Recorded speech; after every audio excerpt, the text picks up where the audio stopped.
All right, now we're gonna do chlorophyll. There's a couple, sorry, it's Sunday evening-ish. Okay, so we're doing chlorophyll.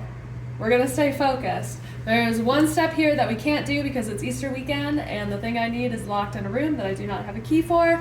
But the first step for doing chlorophyll, so here's like our chlorophyll sample from the Slough. Normally what you would do is you're gonna have to filter this. We'll have a filter pump set up during lab. And if you zoom in, these are what the filters look like, okay? And it's important that you only interact with these through the forceps if you're in lab, or tweezers if you're a normal person. So you don't wanna grab these with your fingers at all. You only wanna grab them with the forceps, and you wanna keep contact to a minimum, so you wanna grab the outer edges. And what's gonna happen is you're gonna filter 100 milliliters of your sample onto this filter pad, or just filter, I guess. And then you're gonna fold up the filter and place it in a 15 milliliter centrifuge tube. That's what this little fella is. And what you're gonna do is you're gonna add 10 milliliters of acetone. Yes, that's the stuff that you use to get nail polish off. It's very flammable, so this is also actually very dangerous, and people don't really realize it's dangerous because it's like also in your medicine cabinet at home, but be careful with this guy. But so in these tubes you'll have your filters, and then you'll have 10 milliliters of acetone, and then you're gonna shake them up real good, and then you're gonna place them in your sample rack. Okay, and you're gonna do this for your Slough samples, and you're also gonna do this for chlorophyll standard. So here's a chlorophyll standard that we have prepped. As you can see, it's pretty green. So you'll have one tube for each Slough sample, so 2 tubes total for the samples, one for your chlorophyll standard, and then you'll also have one that's just water. We'll talk about why in just a second. But once you put the acetone in, you have to let the acetone extract the chlorophyll out of the filter for at least 2 hours, up to 24 hours. So what's gonna happen is half of your lab is gonna work on getting the samples filtered, and then the other half of your lab group will come back in 2 to 24 hours and do the rest of the lab analysis.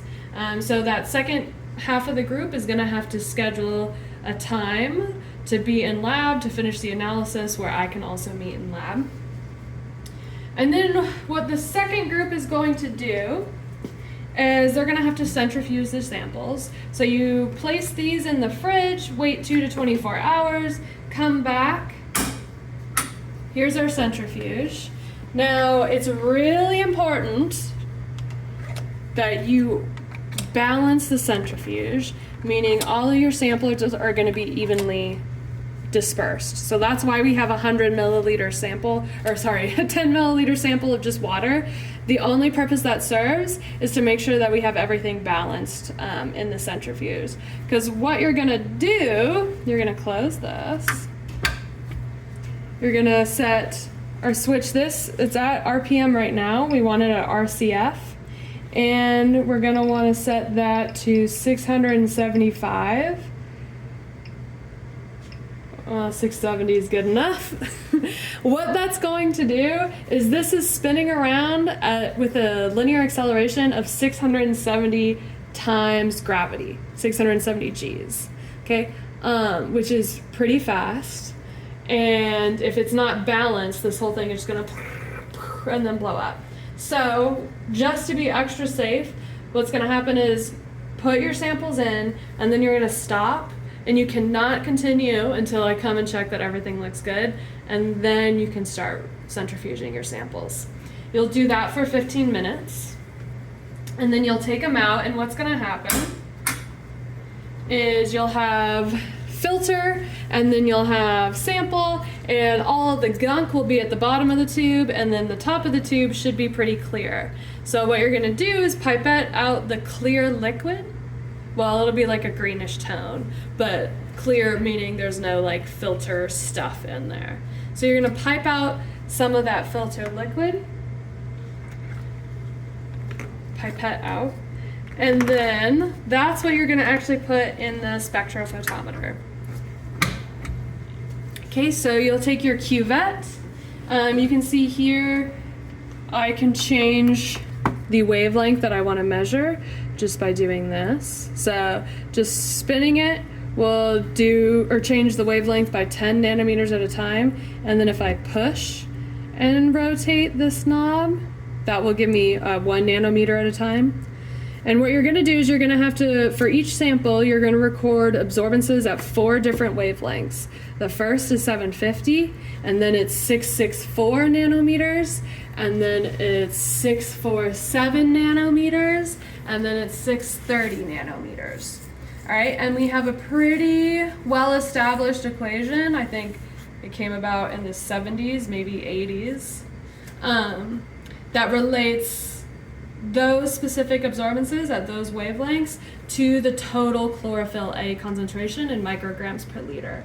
So all you're doing here is first you'll start with your standard, and then you'll just do the same thing, measure the absorbance at all 4 wavelengths for both of your samples, and then that will tell you, or you put that in the lab report, and then that will automatically spit out the total chlorophyll-A concentration in micrograms per liter.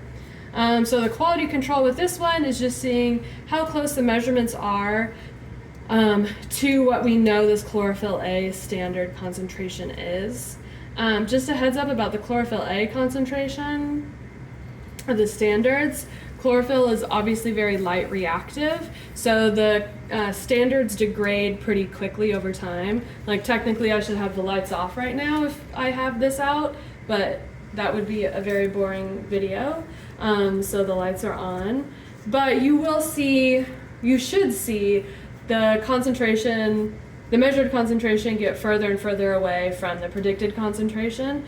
That's not because the machine is working incorrectly, that's just because our standard is degrading over time.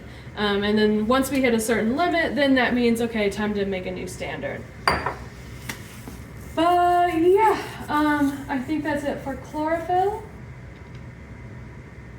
And I think we're done here.